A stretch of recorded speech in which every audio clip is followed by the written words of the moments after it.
Assalamualaikum warahmatullahi wabarakatuh. Di kesempatan video selanjutnya ini kami akan menyampaikan atau membacakan berjabat tangan dan menunjukkan wajah berseri saat bertemu orang lain. Bismillahirrahmanirrahim. Abu Al-Hattab Qatadah pernah bertanya kepada Anas, apakah jabat tangan itu dulu dilakukan oleh sahabat Rasulullah Shallallahu Alaihi Wasallam? Ia menjawab, ya. Hadis riwayat Bukhari. Pelajaran, jabat tangan adalah syariat Islam sebab hal itu dilakukan oleh para sahabat radhiyallahu anhu. Penetapan hukum ini secara ijma' sukuti, para ulama tidak ada yang menentang sehingga disimpulkan bahwa mereka sepakat dan dapat dijadikan sebagai hujjah atau dalil.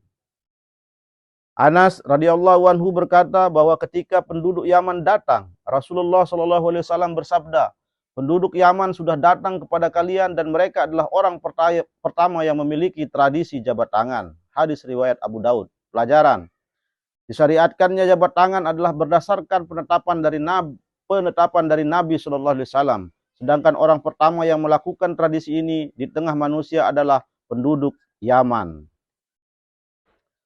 Wa anil Bara'i radhiyallahu anhu qala Rasulullah sallallahu alaihi wasallam, ma min muslimaini yaltaqiya nifayataso fahani illa ghufira lahuma qabla an yaftariqo. Bara radhiyallahu anhu berkata bahwa Rasulullah sallallahu alaihi wasallam bersabda, apabila ada dua orang muslim bertemu lalu berjabat tangan, maka keduanya mendapat ampunan dari Allah sebelum mereka berpisah. Hadis riwayat Abu Daud. Pelajaran, anjuran untuk berjabat tangan setiap bertemu orang karena itu merupakan amal soleh yang dapat menghapus dosa-dosa kecil serta dapat melahirkan cinta dan kasih sayang. Anas radhiyallahu anhu berkata bahwa ada orang bertanya, ya Rasulullah, apabila seorang di antara kamu bertemu saudara atau temannya, apakah ia menundukkan inhina? Inhina artinya menundukkan badan seperti ruku dalam sholat. Beliau menjawab, tidak. Ia bertanya lagi, apakah ia memeluk dan menciumnya? Beliau menjawab, tidak. Ia bertanya lagi, apakah ia memegang tangan saudaranya dan menjabatnya? Beliau menjawab, ya. Hadis riwayat Tirmizi. Pelajaran, larangan menundukkan badan ketika bertemu orang lain karena perbuatan itu merupakan bid'ah yang diharamkan. Tidak diperbolehkannya memeluk seseorang serta menciumnya, sedangkan memeluk saja tanpa mencium saat bertemu seseorang yang lama tidak berjumpa adalah boleh. Safwan bin Ashal radhiyallahu anhu berkata bahwa seorang Yahudi berkata kepada temannya, mari bersamaku menemui Nabi ini. Mereka berdua menemui Nabi Shallallahu Alaihi Wasallam dan bertanya kepada beliau tentang 9 ayat bayyinat, jelas. Setelah dijelaskan oleh beliau, mereka mencium tangan dan kaki Nabi Muhammad Shallallahu Alaihi Wasallam dan berkata, kami bersaksi bahwa sesungguhnya engkau adalah Nabi. Hadis riwayat Tirmizi. Pelajaran, diperbolehkannya mencium tangan atau kaki orang yang bertakwa dan saleh, karena Rasulullah Shallallahu Alaihi Wasallam pernah diperlakukan seperti itu dan beliau tidak menolaknya. Wa ani ibni Umar radhiyallahu anhu ma qissatun qala fiha fadanawna minan nabiy sallallahu alaihi wasallam faqabbalna yadahu. Ibnu Umar radhiyallahu anhu bercerita dalam sebuah kisah panjang. Di antaranya ia mengatakan, lalu kami mendekat kepada Nabi sallallahu alaihi wasallam dan mencium tangan beliau. Hadis riwayat Abu Daud. Aisyah radhiyallahu anha berkata, Zaid bin Harithah datang ke Madinah dan saat itu Rasulullah sallallahu alaihi wasallam berada di rumahku. Lalu ia mengetuk pintu, kemudian Rasulullah sallallahu alaihi wasallam menyeret bajunya dan memeluk serta mencium Zaid. Hadis riwayat Tirmizi.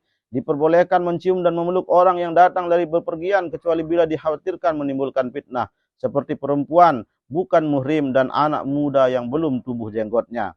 Adapun larangan yang terdapat pada hadis nomor 4 bab ini berarti makruh dan bukan haram.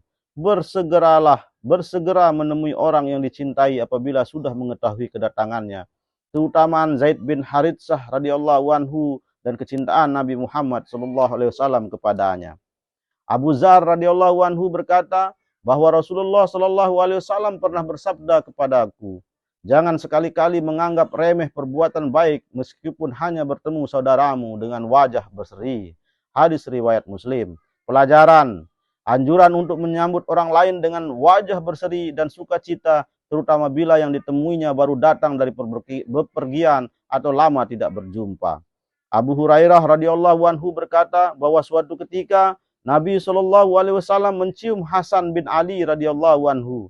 Lalu Aqra bin Habis berkata, sungguh aku mempunyai 10 anak dan aku belum pernah mencium seorang pun di antara mereka. Kemudian Rasulullah SAW bersabda, orang yang tidak menyayangi tidak akan disayangi.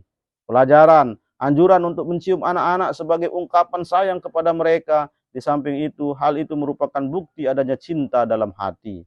Kasih sayang Allah Subhanahu wa taala hamba kepada hambanya tergantung pada kasih sayang hamba tersebut terhadap sesamanya. Demikian tadi kami sudah membacakan kitab salam dengan judul berjabat tangan dan menunjukkan wajah berseri saat bertemu orang lain. Semoga bermanfaat. Wabillahi taufik wal hidayah. Wassalamualaikum warahmatullahi wabarakatuh.